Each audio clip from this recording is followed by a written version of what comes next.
Had my appreciate coffee. it. I'm barely awake. Well, David I guess was we like, should. You should come, and I was like, I need to get back. Yes. Yes. The more the merrier. Yes. I guess we should introduce ourselves real quick. Yes. If you don't know by now, which I assume you do, my name is David Vincent, voice actor based out of LA. And some of the major roles that you will have heard me in would be Grimjow in Bleach, Senketsu in Kill la Kill, Gilgamesh in Fate Zero and Fate Stay Night Unlimited Blade Works, Arthur Auguste Angel in Blue Exorcist, Robin in Super Smash Brothers, Jin Kisaragi in Blaze Blue, and lots more. Oh yes, that's right. That's one of my favorite roles was martial law in Tekken. Yeah, I love that one, man. Woo! I'm not like fangirling over here. That's awesome. At any rate, so yes, this is Q&A. So you guys, we can ask us anything you guys want. All right. Hi, my name's Caitlynn French. I primarily work out of Houston, but I'm actually located here in Austin. They were nice enough to give me a room despite I live like 10 minutes away. Major roles that you would know me from is Mei Tachibana in Say I Love You, Shiro in No Game No Life, Miyu Edefeld in Fate Collide, Prisma Ilia. Now I forget all my roles. Chris most recently in Cross-On, Zeta Bruzasco in Chaika Coffin Princess, in AKB 0048, and I in Sunday Without God, and there's a lot more. I just can't remember them all this early. But thank you guys so much for coming out. Yay, I just kind of crashed this panel. You would have better with more people. I know, right? My name's Sammy Inoue-harte. I'm a local Austinite. I'm an animator and anime producer and voice actress. As far as like voice acting, a lot of my stuff tends to be a little bit on the older side. So you can hear me in like Gatchaman. You can hear me in Mazen Kaiser. You can hear me in the new Fist of the North Star. You can hear in Sakura Wars, Sakura Diaries, Magical Play. I play Pippin in Magical Play. But yeah, it's good. It's good to be here. Yay! Awesome. But yeah, you can hear me in some video games. Like you can hear me in DC Universe Online, and if you want to see me in a really tight corset, you can see me in like Sin City, a couple other movies. Yeah, I'm like the fattest girl on set or something. Yes, with a P, with a PH. Yay. Okay, does anybody have any initial questions to start off? No. All right, then I'll share. Okay, go ahead. Gracie, what would you say is the funnest character you voiced so far in your career? The funnest character that I have Yeah, voiced. one you've just had the most joy playing. The ones that I get paid for? No, I'm just kidding. I loved my character Grimjow in Bleach. I thought that was super fun. But here's a fun story that I'll tell you. That I had fun, and just because Caitlynn was geeking out about martial law, because it's one of my favorite characters. I'll tell you a funny story. I so I had actually played Tekken prior to getting cast. And I was super stoked because growing up I was a huge Bruce Lee fan. And for those of you who don't know, martial law is based loosely on Bruce Lee. And so I have been voice acting for years and years now, and I don't get nervous anymore whenever I go into the booth, just because it's just what you do. And I had gone in to the session, and we're recording, and all of the Japanese producers had flown over from Tokyo. And so I'm a little bit nervous because I'm excited about this character, and then of course all the Japanese producers are there, and I'm like, oh boy, okay. So the director looks at me, and she says, David, are you ready? And I said, yes. And she goes, we are rolling. And so I had to bust out with my first, what? And all of a sudden, all the Japanese producers just stop and look at each other and go, oh, And I'm thinking to myself, I'm like, oh my God, I'm fired. And one of the guys looks up and he goes, you do best Bruce Lee for white man.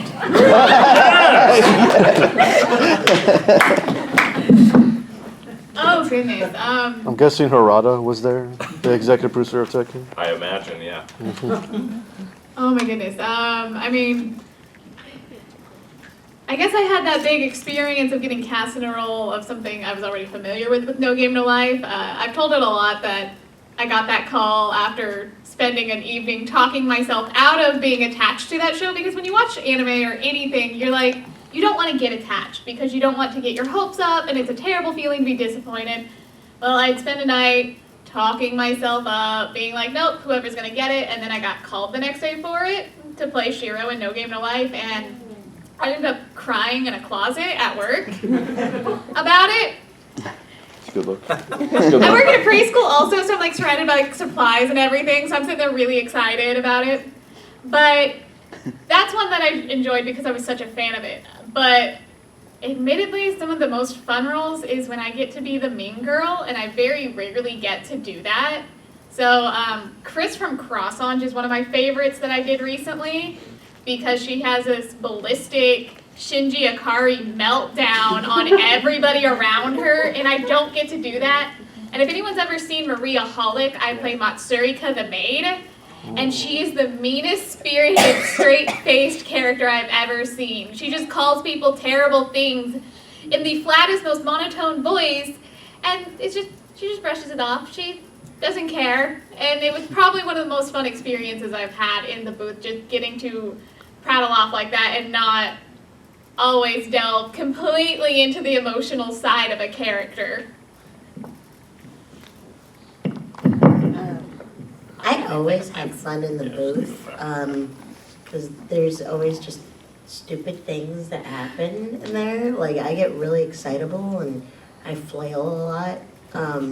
So there's really not one character that I fell in love with per se, because it's like every character has been a weird adventure, whether it's like something stupid, like I got so excited while sitting on my chair inside of the sound booth, which is like a whisper booth, about the size of like this table, and like falling backwards in the chair and getting like trapped between the chair and the back wall, and then like the director can't get in because the door swings open. Oh no!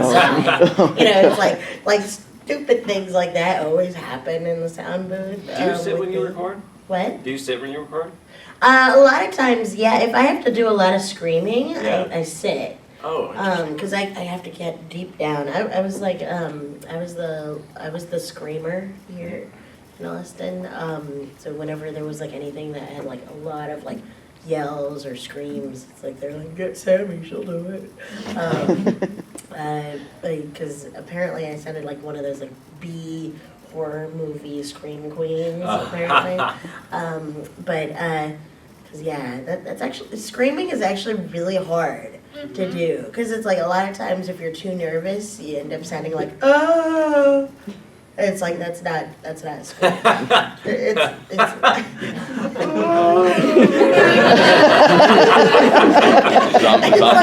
there's some actors that just can't scream, and you're just like, no, just belt it. It's like nobody cares, just go for it.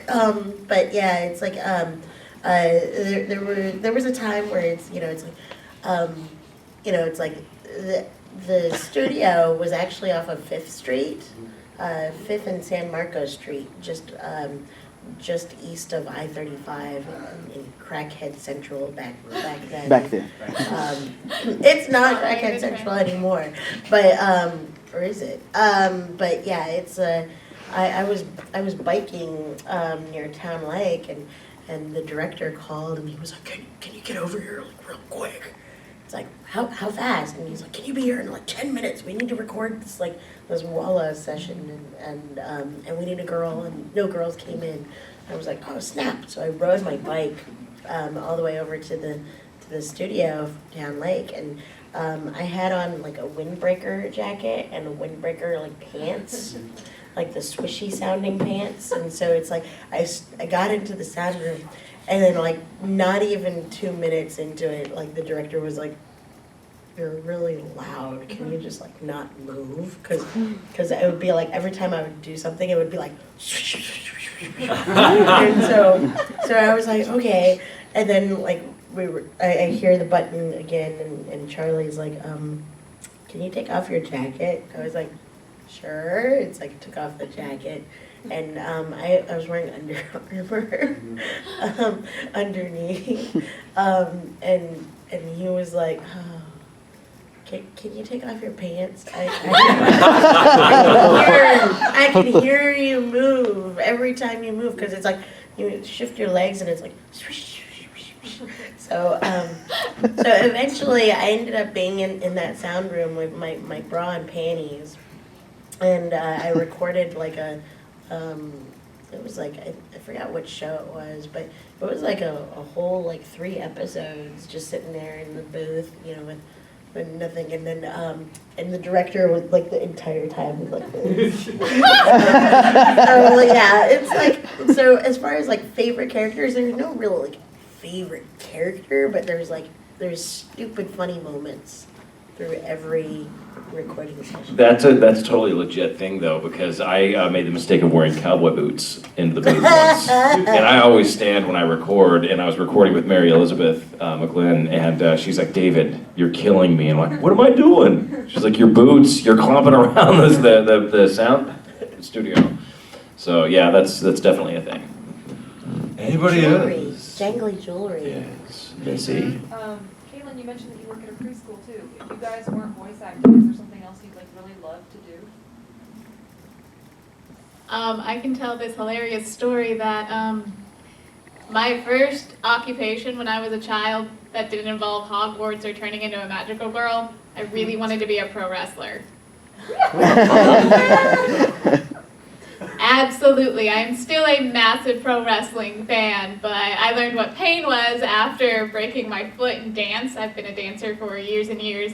So preschool kind of just happened, and it turned into something I really enjoyed over time. Because when you get out of college, you have these things called student loans that you've got to pay off. And as an actor, you've got to have side jobs because acting doesn't always pay the bills. But it's something I got really passionate about later on. But yeah, originally I wanted to be a professional wrestler. I don't know of any other occupation that I'm a serial entrepreneur. So I have run my own businesses before. I, for 4 years, had a marketing firm that I ran. So I don't know of any other thing. Like, I've had my own production company. I've produced a couple of shows that have been on television. Probably just producing, producer. That's the simple word, producer, because it kind of encompasses everything that I do outside of acting. When I was a kid, I lived in Asia, and my dad would ask me, it's like, "So, what do you want to be when you get older?" I said, "I want to take over the Disney company."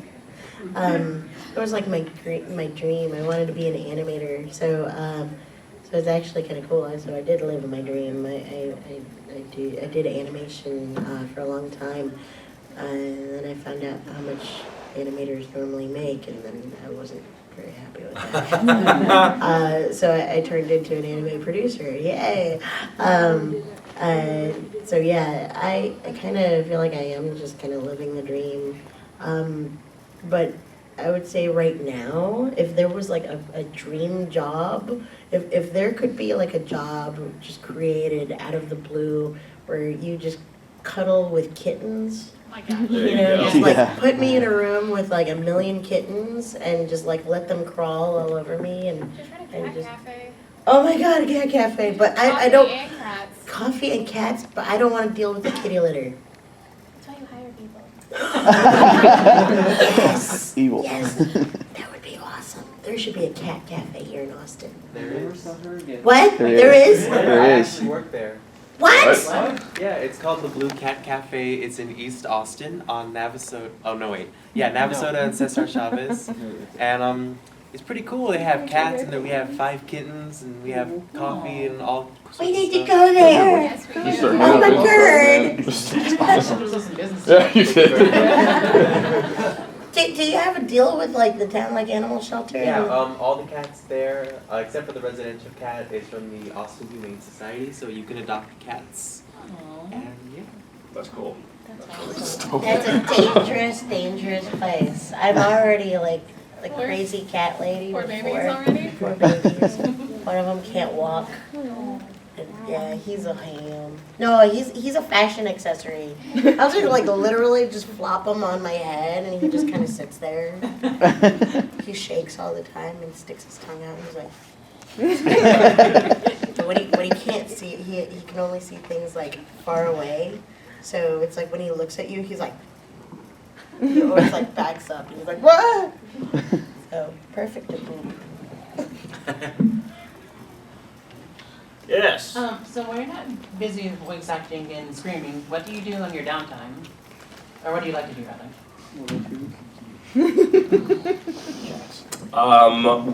When I'm not acting, I'm actually working on a new business. Unfortunately, I can't tell you about right now. Cool. It's super cool, and it's for you guys, so I think you'll really like it. Stay tuned. Follow me on Twitter, please. It's at David Vincent, VA voice actor, and I'll make the announcement there when I can. But otherwise, other than that, I'm chasing my 2-year-old daughter around, which is full-time. And then on the weekends, will typically play sports with my friends. We could do everything from softball to kickball. And then I have recently taken up golf, which is awesome. So I'm really loving playing golf, and so that's kind of my jam right now. Outside acting, I'm kind of a hermit. I like my house. It is a very comfortable place. I'm a big person who likes to watch movies, play tabletop role-playing games. We own like over 150 books in our house at this point, and that doesn't count for the PDFs. So a lot of my acting practice comes from just playing tabletop role-playing games, and I'm a big MMO and gamer normally. So when I'm not acting, I'm normally involved in creating or writing something or ingesting things that I can get inspiration from. That's my hobbies, and screaming at the TV for wrestling and binge watching Agents of S.H.I.E.L.D. Man, I was actually in the same thing with Caitlynn. I'm a homebody. Which is funny because it's like I go to a convention and I'm like, woo, crazy! But then as soon as I get home, I'm like, I just want to watch TV. It's weird. I work a lot, an obscene amount. My hours are just kind of really crazy, and so as far as like fun stuff to do, I find myself I'm really watching a lot of Game of Thrones. Yeah. And it's like I don't watch multiple shows at the same time. I just have to like watch one thing and just get it done with. And then if there's like a season break, I'm like, what do I do? And I panic. And so I devour lots and lots of books. Saturdays are my Dungeons and Dragons days. So I kind of get really upset if like people call on Saturdays. Oh, you get game grumpy too? People I interrupt? I would will sit consider there, it. I will rage. Oh my Like, gosh. it's like if I could move my table, I'd be like, Stop a lot calling of me. time. I have a lot of, I live at Tribe. Tribe Comics, I practically live there because that's like the closest tabletop gaming place from where I live, and so I'm constantly buying games. So yeah, board games, lots of board games, and I make sausage and beer. Yeah. That sounds amazing. Yes, that does. Yes, I make some good. I made some good Irish bangers not too long ago. Love it. Love it. Bangers. Good. This one's kind of just for you, David. Sure. When you, I don't know if this question's already been asked, but when you first found out what Senketsu from Kill la Kill was like what was your first reaction to playing it? My first reaction was, what on earth? For those of you who don't know, I play Senketsu in Kill la Kill, who is a talking sailor uniform. Honestly, I have to say that I didn't know too much about the show when I first auditioned for it. And then I got called back, which is when the producers ask you to come and audition again. Sometimes there's multiple callbacks, but I had gotten called back, and so I decided, well, I better really look into this. And so I watched part of a couple of episodes, just to kind of get a feel for these characters in this scene. And honestly, I was just blown away. At first, I was just like, this is just too crazy. I don't understand it. But then when I started watching it and getting into it, I was like, this is really cool. I was thrilled. Actually, what's so funny is that that character was the hardest one for me to really find the voice for, because they knew that the series was going to be really popular, and so they poured a tremendous amount of resources and energy into it, into the dub. And the director, the producer from Aniplex, Hiroe Tsukamoto, and then the director, Alex Von David, who's a director that I've worked with in the past on other projects, but really took great care and in making this dub what it was and what it is. But they had me change the different reads that I did, probably it felt like 10 times. And I swear for the first 4 episodes, I was convinced that I was gonna get fired. And I wasn't the only actor that felt that way. It was really intense when we started working on that project, because the stakes were really high on it. But it turned out great, and I'm so proud of it. And it's just such a great series. I'm just thrilled to have been a part of it. Yes. Has there ever been a moment in voice acting where you just felt completely silly in a role? You're just like, what am I doing? All of them? Yeah. That's pretty common. Yeah. I mean, a lot of times, honestly, I'll be like, dude, I'm getting paid for this? Really? You're gonna pay me for this? Okay. There's a lot of moments where you're in the booth and you're just laughing, your butt off. I was working with Funimation. They had brought me in to do Duval in One Piece. And I don't know if you guys know about this character, but he's just ridiculous. And I had no idea, because I'd never seen One Piece before. And I had no idea how funny it was. It's a hysterical show. And this character was just Joel McDonald was the director, and he and I literally were on the floor laughing the whole time we recorded together. It was amazing. I kind of have to second that, because there's some roles more than others that you're going to go in, depending on the show you're in, that you're like, okay, well, this show's super emotional, so you take it a little more seriously. But then sometimes you're cast as 12-year-old girls, because anime. And you have a type that you play, and you play it often. And sometimes you can't help but shake your head at some of the things you see on screen that you're just like, that's not, thanks Japan. That is kind of my slogan a lot of the times, is thanks Japan. Yeah, no, I mean, it's, there's always funny moments in the sound room. I really actually like to be the death rattling scream, it's like, police woman number 10, it's like who gets killed and shot for the Walla. That tends to be the most fun. Not because it's because the lines are simple or because anyone can do them. It's because actually when they have the Walla sessions, it would be like a huge crowd of other people, and a lot of them have never done acting before. And so it's like you get some of the weirdest personalities inside of the sound room, and you're just like, wow. there was one instance where there was this guy who he worked with a friend of mine, and he had a really good job at I think it was either Dell or Apple here in Austin, and it was like he had a really high paying job, and he came in to do a Walla session with me, and he got to play like little itty bitty spider character, and it only had one line, and it was on King of Bandit Jing. And then King of Bandit Jing. I'm watching that show. And he was so bad that like the director was like, yeah, please don't bring that guy back again. And like the next thing I find out is like the week later is that dude like just quit his job. You know, like what? You know, it's like what? Why'd he quit?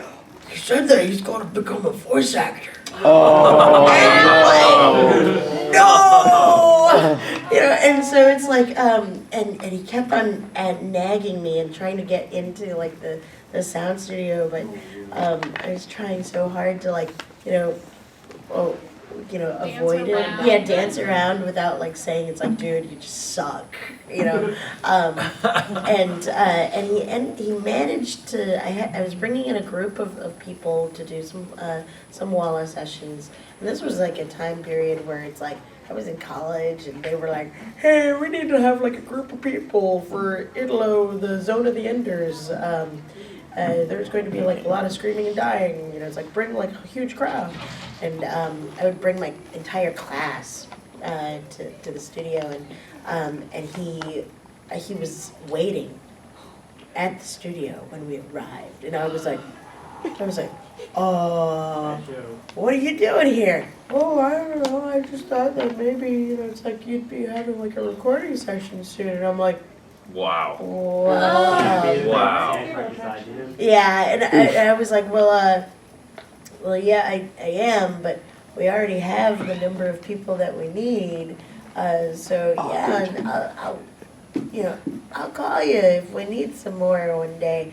And he was like, oh, okay. So it's like I watched him walk away, and I was like, okay, I got past that. So let these people in, and he somehow snuck into them, and he showed up inside of the sound room. And in the lobby, and he opened up his laptop and pulled up the capture of the. I don't know how he got it because the DVD hadn't come out yet, but he pulled up his spider scene and played it on a loop for all the new newbies, and he was like, "That's me. That's what you guys are gonna be doing." Yeah, yeah. When you get big, you know, it's like. It's gonna be huge. And I just was like, oh my god. And all these like starry-eyed people are like, wow. And I was just like, yeah, it was so bad. And then I broke it to him, and I was like, you can't come back here. You just can't do that. So he never came back. But I ended up working at ACC as an instructor for a while, and he was there, and he ended up working with me, and I swear to God, he would just stare at me sometimes. I'm like, hey. but it was funny. It was funny because he did everything wrong. Yeah. It's like you don't go into the room and play your scene on a loop. And it was only one line. Don't follow anyone to a studio, ever. Yeah. Yeah. That's I've crazy. had that happen, and that person drove like 6 hours to show up when I was recording, and that's not cool. That's super Don't ever creepy. do that. Yeah. Yeah. We had to change the codes. I had a question, just kind of get your perspective on it. I'm 31, so I've heard the dubs versus subs argument forever. Sure. How does that affect you whenever you hear that? Like somebody says, like, "Oh, I prefer subs." Does that even register? For me, I don't care. You know, if you prefer to watch it subbed, more power to you. That's fine. But the thing that I I just don't care. You know, for me, I love my work. I love what I do. Anime is one piece of the pie in my voice acting career. You know, I mean, I do a lot of other voice acting outside of anime. What I find annoying is the whole dubs suck. That type of stuff I find annoying, and the reason why is here's the thing. Okay, so I understand like way back in the early '90s or whatever. Yeah, sure, the dubs were not really up to par, but it is so competitive now, and the quality of production has gone through the roof, and so that whole dubs suck argument to me is just played out and wailed and just out of date and no longer valid. Because if you're saying that dubs suck, you're basically saying that very, very well-trained actors who have honed their craft and do this for a living, saying that they suck. If you think that Ben Affleck, or Affleck, or whatever, however he pronounces his, if you think he sucks, so be it. That's a valid point. But hear me out. But what I'm saying is that what you can't say is that he's not a talented guy, okay, who knows his craft and knows what he does. So if you're a fan and you think that David Vincent sucks because you just don't like my performance, so be it. But what I find annoying are the people saying, oh, they're just grabbing people off the street. You know, that type of stuff, I'm like, dude, no. Yeah. That's not, you have no idea how competitive it is. So, and the amount of talent that I work with whenever I work on these shows, I have the utmost respect because these people are the consummate professionals. You kind of hit it right there. It is definitely, I mean, before I go in for a show, I'll watch it subbed. They don't have a dub yet, so if I'm getting familiar with the show, I'm just gonna watch it subbed. Right. I enjoy both versions, and I don't think we need to tear each other down because one prefers one over another, and I think it's absolutely silly. People get almost religiously fanatic about, you're not a real fan if you don't watch it sub. Learn how to read. Okay, so dubs aren't for you. Don't discredit people who have dyslexia, people who cannot read subtitles. Don't lessen their passion for anime because it's not to the standard you want. That's not fair to them, and it doesn't make them any less of a fan. They just enjoy it differently. I don't even want to get into the talk about how English and Japanese as languages are completely different and how they translate different and how, yeah, in English we don't always go super high moe moe voice with little girls because that's just not culturally us. Right. We're localizing things for us. That's what we do with dubs.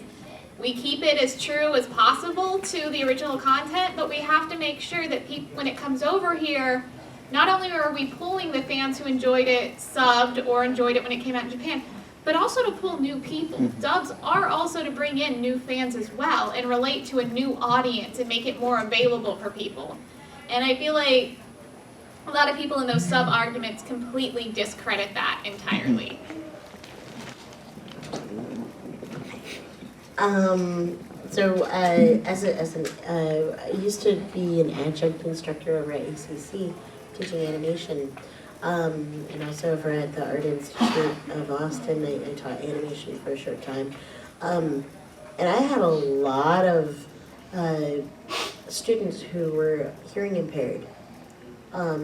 They, it's like, and they lived for the subtitles.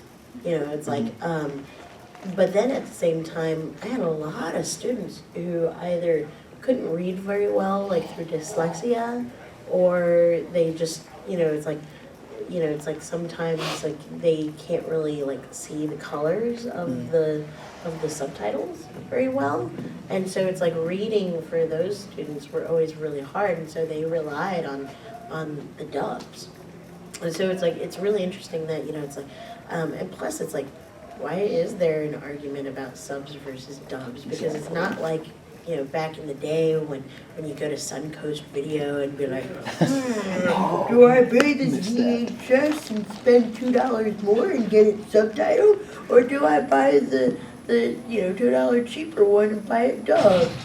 it's not that decision anymore. It's not either one or other. Bull. Yeah, it's like now it's like there's Blu-ray. DVDs and you can pick whatever language you want, it to be in. So it doesn't really matter anymore in that sense. And even on Netflix, on a lot of shows you can sit there and pick. It's like, do I want it subbed or do I want it in raw or in dubbed? So that option is there. It's not like it was back in the early 2000s when you had to decide. So. Okay, indeed. But yeah, it's like that's the way it is. And then there's like little kids. Like some of my neighbors are these little kids. And you can't get them to read anything. It's like you just put in, it's like some old Gundam episodes, and it's like have it be like, I will force Gundam onto just any little kid that I can get my hands on. Giant robots. I'm a Gundam fan. Sure.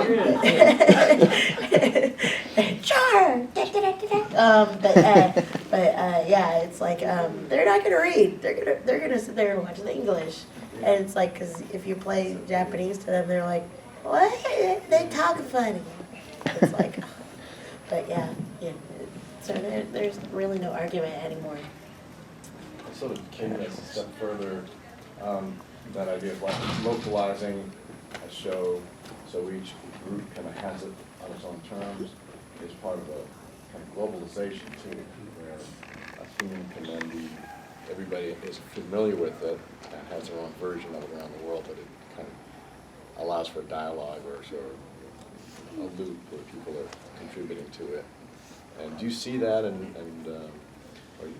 seems like lots of angles of that where it can be changed or watered down or ripped off, but also part of a larger dialogue and creative energies going in from all places in the world.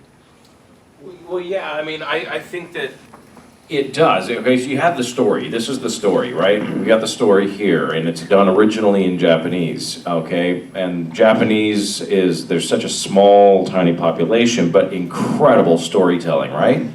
And, we dub it in all sorts of different languages, but you take this same story and you put it into the English-speaking world, which is immense, to say the least.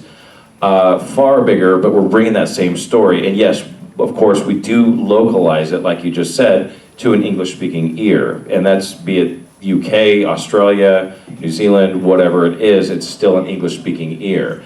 Spanish, same thing. They're probably going to bring a lot of their language and their unique twists to the same story. And that story is going to be localized in their language. The Spanish-speaking world, again, really huge. And so, yeah, I think you're right. I think that there is a lot of globalization, so to speak, to bring these wonderful stories that are told in anime to the whole world. Yep. I think he nailed that one. So, what's the biggest advice that you can give for someone, or like just to reach your dreams or anything like that, to get your dream job? Like a certain mindset you have to keep in mind, or a certain step along the way that you really want to just, what was the biggest help? So, biggest piece of advice I guess you could give. Perseverance. Honestly, I gotta say, sorry, I keep on talking, guys, but I say that honestly, I'm sitting right here in front of you guys today because I was too stupid to quit.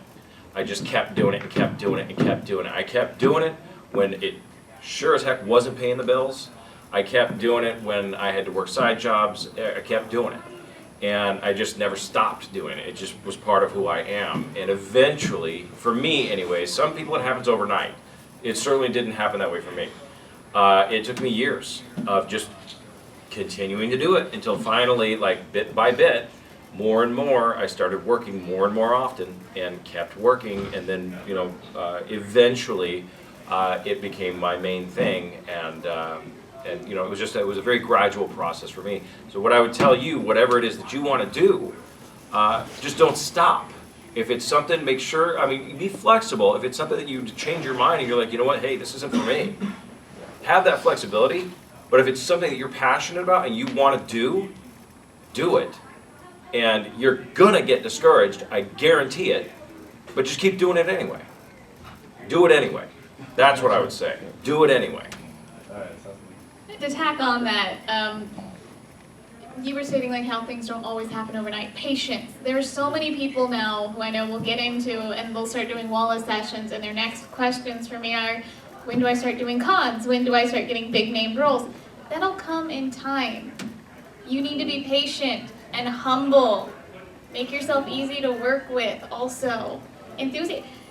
Just approach it with a good attitude as well. Yeah, you're gonna get discouraged and it's going to stink because you're gonna have those moments when you're like, am I really worth this? Am I going to ever get better?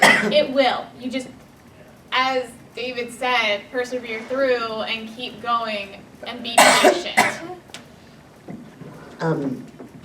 It's interesting because it's like I got into the game when it was still pretty new here in Austin, and they used to advertise in the Chronicle, for voice acting, because nobody really knew what it was. But now it's like, when you think of it, like you're kind of competing against people who have been in the industry for, it's like. I mean, I started it in '98, so it's like you're competing against it's like some people who've been in it for years, and so it's like and the amount of talent is like so big that you have to understand that it's like you're gonna have to get creative on some of your voice acting. It's like I see a lot of people who are like they go to a con and they're like, I want to become a voice actor. I want to work in anime because I love anime. And I'm like, well, what about other forms of voice acting? It's like, oh, I don't want to do that. I don't like to read books. I don't want to do books on audio. I don't want to do video games. I don't want to do any other form. I just want to do anime. It's like, oh boy, you're kind of limiting yourself there, So don't pigeonhole yourself into something that's like, you have to kind of think outside of the box. And also, it's like opportunities can arrive, but and getting your foot in the door is actually fairly easy, as long as you can be able to recognize when an opportunity is knocking. It's just a matter of like keeping your foot in the door, So keeping your foot in the door for as long as possible is kind of like the hard thing to do, but also taking rejection well, because there's nothing worse than somebody like me kind of going like, yeah, please don't come back, or I'll try to be really nice to you, but it's like, yeah, please don't come back, and then if you give attitude and throw a huge hissy fit, then yeah, that just kind of confirms that it's like, yeah, you're not here to be a voice actor, because I get told no all the time. It's like the being told no is just part of the game. It's like you have to accept a rejection well, and not throw hissy fits. So yeah. This is for all three of you. When it comes to the voice acting booth, what is the weirdest direction you've been ever given? Weirdest direction? Yeah, so like the director's like, I want you to do this voice, or I want you to... Try to sound like you have more hair. No, I'm just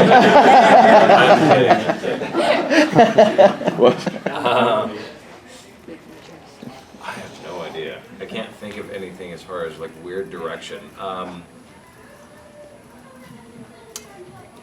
You know what I'll get, and there's a wonderful director that I work with. His name is Michael McConaughey, and he's just a really like an eloquent guy. Like he's the type of guy whose vocabulary is just beyond me, because he knows words that I have no idea what they mean, and he's like a library. Very, very smart and a great director, but he will direct me and he'll say these words and he'll be like, well, let's try it this way, whatever it is, but whatever it is that he's saying, he says it with words that I just don't understand. And so I find, you know, when I work with them, like, could you say that again? And well, you mean like this, you know? And so you have to kind of work with the director to figure out exactly what it is that he means, just because his vocabulary is much, much bigger than mine.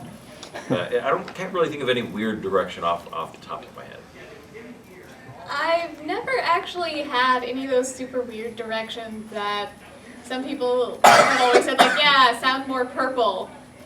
Chris and Kyle are pretty down to earth when I've worked with them. At one point in time, Kyle looked at me, I was doing something, and he did say, could you sound less like you? Oh, wow. I'm like, okay. Yeah. Try to suck less. I've gotten that. Can you do that but a little less sucky? Do that again. What? Awesome. Do that with more acting. Anytime after we do something, Kyle will always blame the sound engineer. Also, he'll be like, Ricardo didn't like that. Yeah. That's awesome. So, What's weird is that now that I'm doing more video game stuff, the weirdest thing that I'm getting is that I'm not getting any direction at all. That's really weird, because I'm used to having, you know, it's like a conversation, you know, it's like joking around with the director, you know, and they'll be like, say, are you ready? Okay, let's try doing this. Connect with your inner, you know, it's like Stewie Griffin voice, you know, it's like, okay, you know, it's like, or connect with your, you know, it's like, you know, Pinkie Pie, you know, it's like, voice, it's like, okay. But not getting any direction. Yeah, it's like, it's just silence. It's like, and all of a sudden, all you see is like the green, like go. It's like, oh, you start reading, and then you're like, okay, I'm done. And then you hear click. Okay, next line. And it's that's what I'm kind of dealing with like now, where it's like there's just no direction. You know, it's like did a Bratz mobile game, and there was nothing. I didn't even know that I got the part. It's like I thought I was doing like an audition, and they were like, okay, just make sure that your address is correct, and we'll send you a check. And you know, I'm like, love that. Okay, awesome. I guess. Get these shoes. I did a very short audition. It was like 3 lines, and I guess the game didn't have. I had only like 3 lines with this character. They're like, and I auditioned. I never heard anything back in the email. I'm like, okay, I didn't get it. And the next thing I know, I get sent money over PayPal, and I'm like, wait, what? Yeah. And so I had to email the director. I'm like, is this right? Did you mean to send me money? They're like, oh yeah, they got what they wanted from the audition. And I'm like, that's weird. Love that. That's amazing. That's amazing, but it's really weird because it's one of those things where it's like, wait, what? Yeah. Okay, I think we got time for one more question. Nah.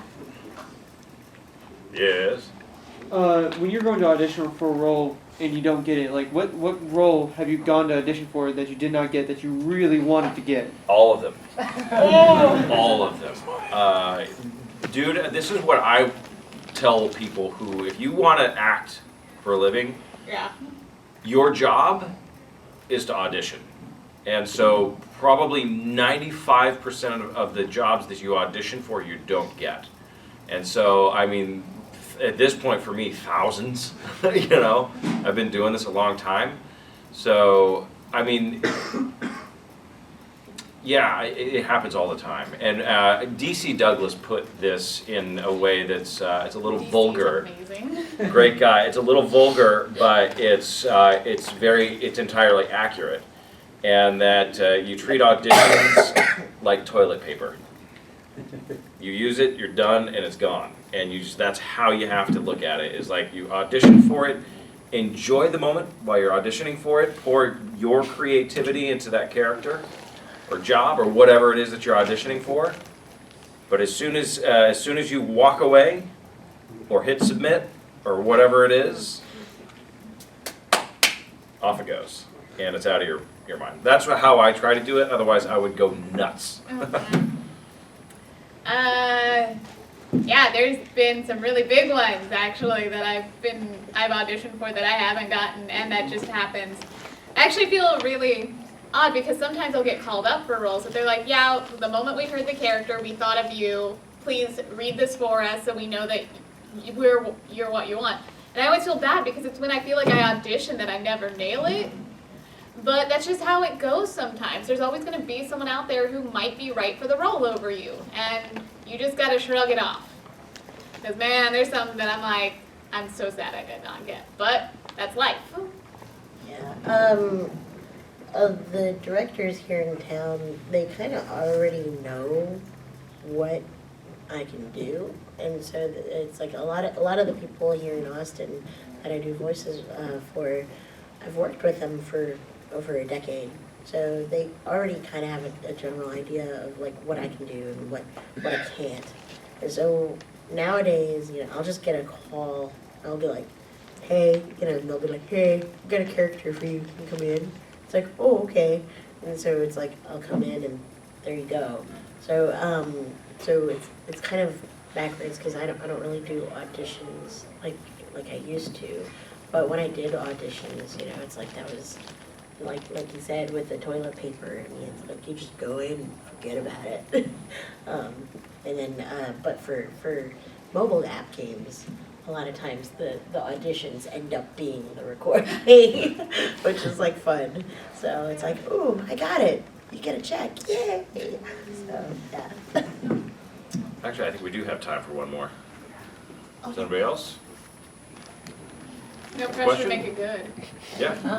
So, what are the differences between, like you said, acting for an anime series and acting for a video game? Is there much differences between the two?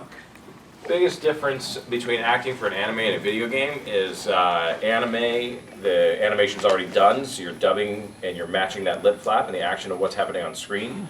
For a video game, you're not matching any lip flap. You're recording by yourself with, there's no lip flap that you're matching. When you record for a video game, basically it's an Excel spreadsheet. There's not a lot of context with your dialogue or your lines, and so you're really 1,000% reliant on your director to tell you why you're saying what you're saying, so that it makes sense in the video game. But just off the top of my head, those would be the main differences. Very rarely have I had to match a lip flap in a video game. I think for Tekken versus Street Fighter, I have recorded Forest Law as well as Martial Law. In Forest Law, there was actually some animation that I had to match that dialogue. And then, like just very few and far in between when you have to match any animation on a video game. Make sense? Yes, sir. I haven't done a lot of video games outside like remote recording.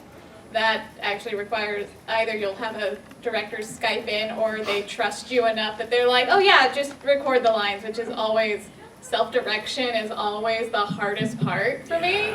Where it's like, I'll listen to it and I'm like, this is terrible, why am I doing this, oh gosh. But with anime, again, it's about the process of how it's done. That's where it really just changes. Yeah, when you're doing a Japanese anime, you'd hear the Japanese language first, and you kind of tend to like watch the video. So you're only seeing like half of a minute of footage with the Japanese dialogue, but you have to listen to the tone, you have to listen to how fast, you have to listen to like the cadence and like the the flow of the line, because you might have a character who might be saying, in English it would be like, it's like, good morning, how are you? It's like, and you'd see, it's like, ohayo gozaimasu, anata kyou dou ga? It's like, and you sit there and you have to kind of like look at the mouth flaps and be like, how do I fit that into that? It's like, so it's like you have to kind of try and match it as best as you can. So a lot of times it's kind of like, kind of like having a time code, it's like in your head, and reading and then matching the mouth flaps at the same time. I'm hoping you have a really good ADR writer who timed it well. And really good ADR writer can save tons of time in the booth. Yes. And a good engineer. Mm-hmm. Oh gosh, yes. Engineers are magic. But for video games, it's like you get given a picture, and they're like, go. And you're like, okay. It's like, and they'll be like, you're a commander in an army and you're doing your, morale speech, think Braveheart. It's like, okay. It's like, and you can just go to town on those lines, or it's like, it's just mostly like, exertion, it's like lots of like battle attacks. And it's just one after the other, and there's like no description. It's just like, it's like you've been stabbed. It's like it's like, Or that, or they spell it out phonetically, like, Yeah. Every one of those? Should I make every single sound in that? Or if it's a Japanese, if it's a JRPG, they always spell it out Toria. Toria!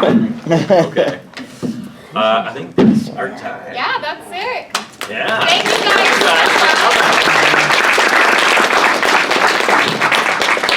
We appreciate you guys. Yes. We were afraid this was a writing panel. I know. Writing panel. I'm like, wait, writing? Okay. It's like, I'm not a good writer. Awesome. Which, by the way, did you guys see the announcement this morning? No. The movie? Yes. Yeah. There's been confirmed a No Game No Life movie that is coming out. Japan has just announced it as of this morning. Oh, That's man. awesome. I have such a happy right now. Dude, Day made. Day made. God. I mean, not that it wasn't already, but I mean, God. Good.